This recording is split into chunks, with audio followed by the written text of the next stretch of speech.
Hello, this is Bakimunerde here with another aggressive tutorial for Terran. Today's build I'll be demonstrating is 111 MCB, standing for Marauder, Cyclone and then Banshee.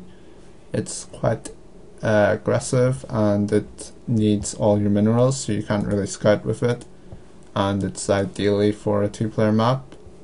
So I'll just commence with the build. It starts with a depot, then a gas.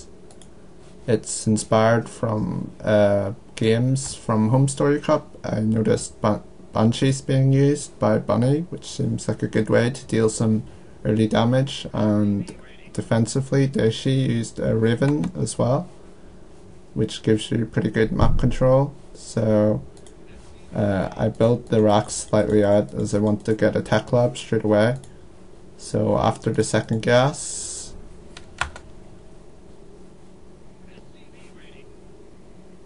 you will build your factory before the tech lab and then the tech lab.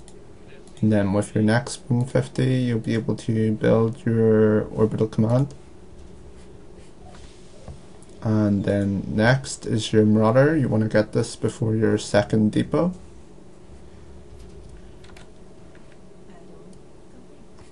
I also take one guy off gas here, as that's the most I could actually sacrifice, as I usually don't like to usually have this much gas used. Once the depot finishes, I think I rally him back towards that. The Marauders to help deal with any cannon or pylon rushes. Once the Marauders complete, you'll swap over the factory and you'll build a Cyclone. And you start your star part before the Cyclone comes out. And once the Cyclone completes, you can push forward and have a little poke and see what the Protoss is doing. And once the Cyclone completes, you'll swap again and build a Banshee. He's noticed the Banshee, but that's why I only built one. But I actually think it's better as one, as the first Banshee is usually the one that does the most damage. Next, you don't build any Marines and you build a mine, as this will protect you against the Oracle. I've faced like really fast Stargate Oracle, and I think the Oracle comes in now, so you will have to pull SCV slightly, but the mine does come out in time and you can just sort of put it into position, and then you'll lose as little damage as possible. With the Cyclone, you need to keep this alive, as this is important in dealing with the Warp Prism later. So you're just going to do slight damage. I probably could have moved the Marauder back as well, but yeah, I've done as much damage as the Cyclone can really do at that point. And the next stage is to do damage with your Banshee. This is pretty helpful because it delays the Warp Prism coming out, since he needs to, he cancelled his Warp Prism and he's building an observer stat. Back at home I expanded, and then I got 2 reactors on these, and then I expanded again, as while he's dealing with that, I've got a Cyclone to deal with any Warp Prism pressure. And I'm just building 2 mines and a Raven, so I've got the mine for the Oracle, and I like to hide mines behind buildings as well. There's enough space for just one mine just there, just so they can't see it. As I mentioned, she used the Raven.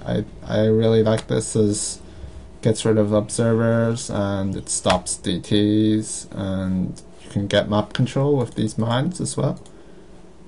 And I keep the Banshee out just to be annoying, as this basically, if it's alive, it pins the Protoss down that he can't move all his observers out, and usually Protoss will buy at least 2 observers before they get like Warp Prisms or any sort of Robotech units.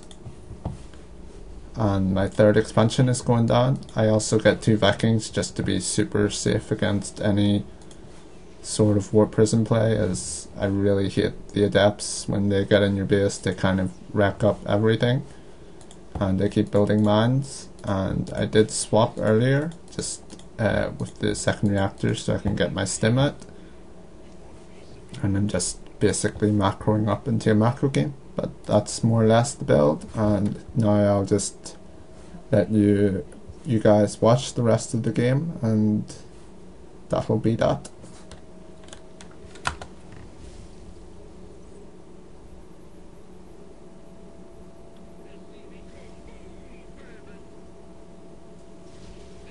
I probably could have kept this Raven alive, but it is pretty nice to just keep map control and know where their observers are at.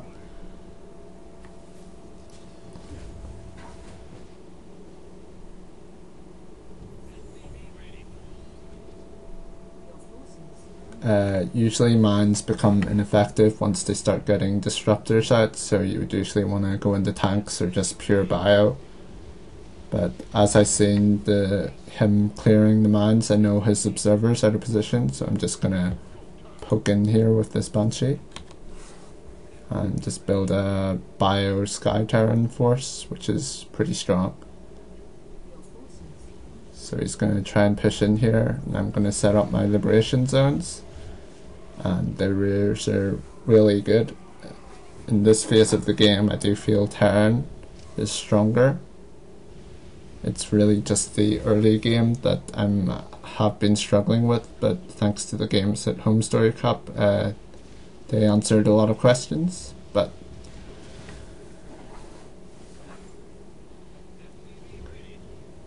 now you're in this phase, it's really hard to, well, you can deal a lot of damage. And since I did kill off his army there, I know I'm in a good position to just finish the game.